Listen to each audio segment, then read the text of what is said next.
나는 시아누쿠빌에 온 지 이제 2주가 되었다.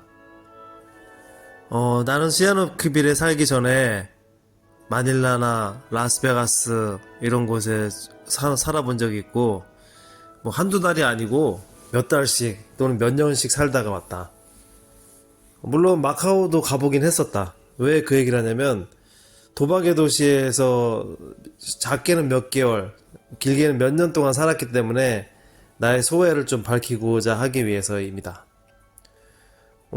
여기 시아누쿠빌은 첫 번째, 동남아의 작은 소도시 치고는 굉장히 카지노가 많다.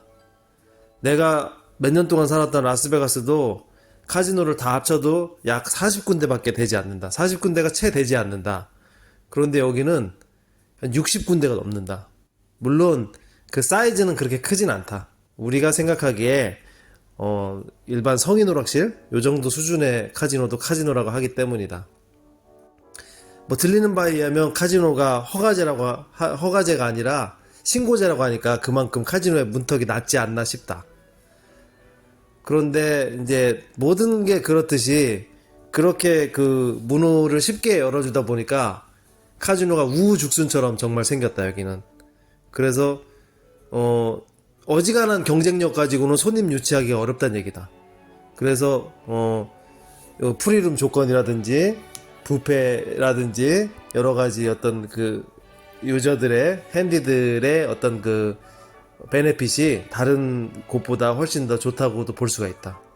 모든 그 어떤 뭐 자본주의 생태가 그렇듯이 경쟁이 세다라는 거는 좋게 얘기하면 소비자한테는 좋은 환경을 가졌다고도 볼 수가 있는 것이다. 물론 생산자에게는 그만큼 레드오션이라는 얘기가 되겠지. 거기에 대해서 조금 히스토리를 얘기하자면, 아시는 분은 알겠지만 팬데믹 전에 약 한 2017년도? 18년도 그 즈음이 될 것이다. 중국의 1대1로 산업의 그 일환으로 이 캄보디아에도 영향을 끼쳐서, 사실 그 캄보디아가 친중이 아니었던 건 아니었지만 그럼에도 불구하고 그 전에는 미군 기지가 들어와 있기도 했었다. 그러나 지금은 오히려 미군 기지를 몰아내고 중국의 그 중국군이 들어와 있는 그런 추세이다.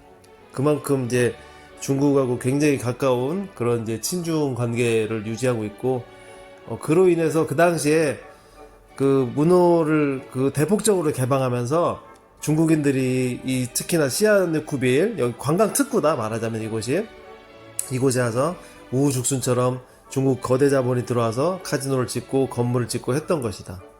그런데 뭐 불과 1년 2년 만에 엄청나게 그 밤새도록 이렇게 그 건물을 짓고 이렇게 또 도로를 만들고 이렇게 해서 했는데, 다들 아시겠지만 2019년도 코비드 19이 이제 시작이 된 것이었다. 사실상 시작한 건 2020년도 초반이 되었지만 우리가 뭐 19년도부터라고 이렇게 보고 있다.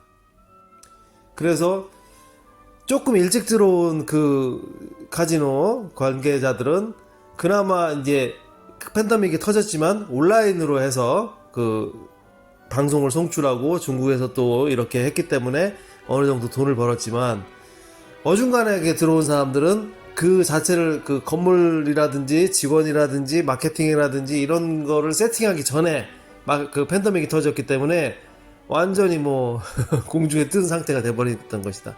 왜 이 얘기를 하냐면, 여기 시아누쿠빌에 와보면 이 뼈대만 있는 건물들이 되게 많다. 그러니까 폐건물이지 말하자면.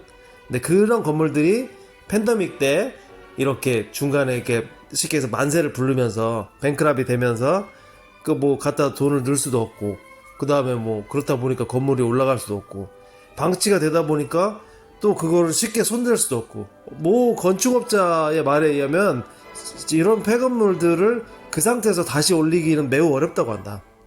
그러면 뭐 새로 부수고 새로 짓든지, 뭐 아니면 굉장히 또 돈을 많이 들여서 뭐 거기에 공사를 투입하든지 이런 건데 둘 다 어렵다고 한다. 그렇기 때문에 단시간에 이렇게 되기란 어려울 것이라고 본다.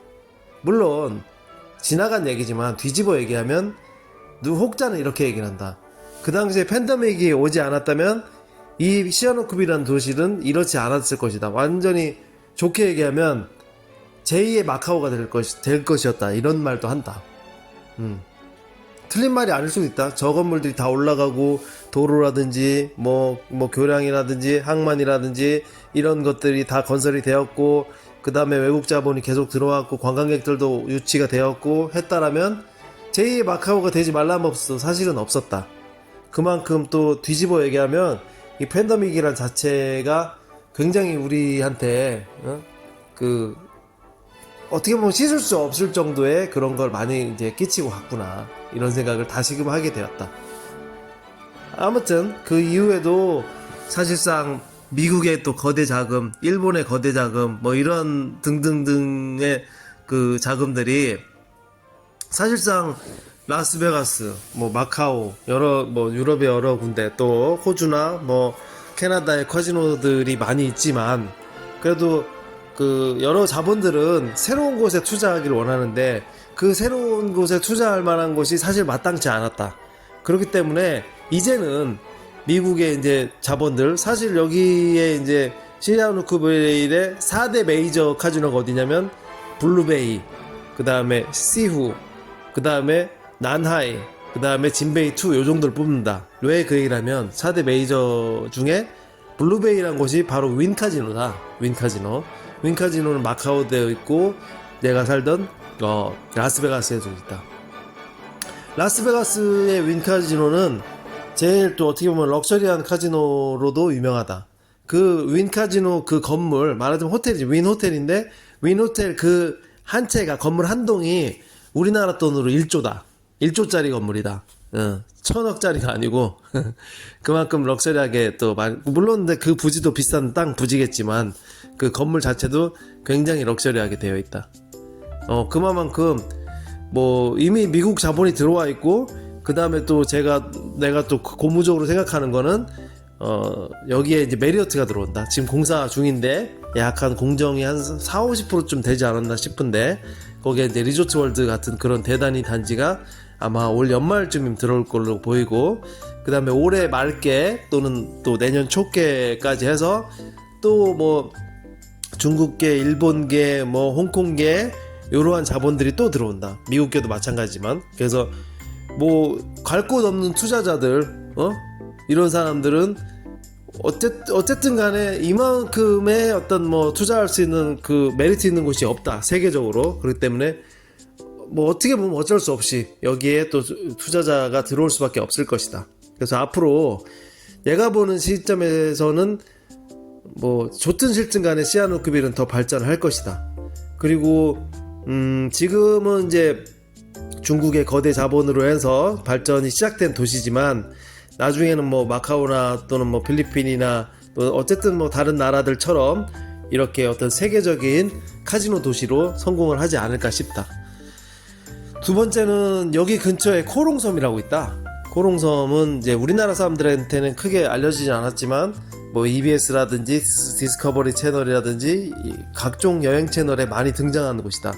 그만큼 이제 바다 생태계를 또 볼 수 있는 그런 이제 한 곳이기도 하고, 또 지금은 많지 않지만 여러 군데 또 골프장들도 있다.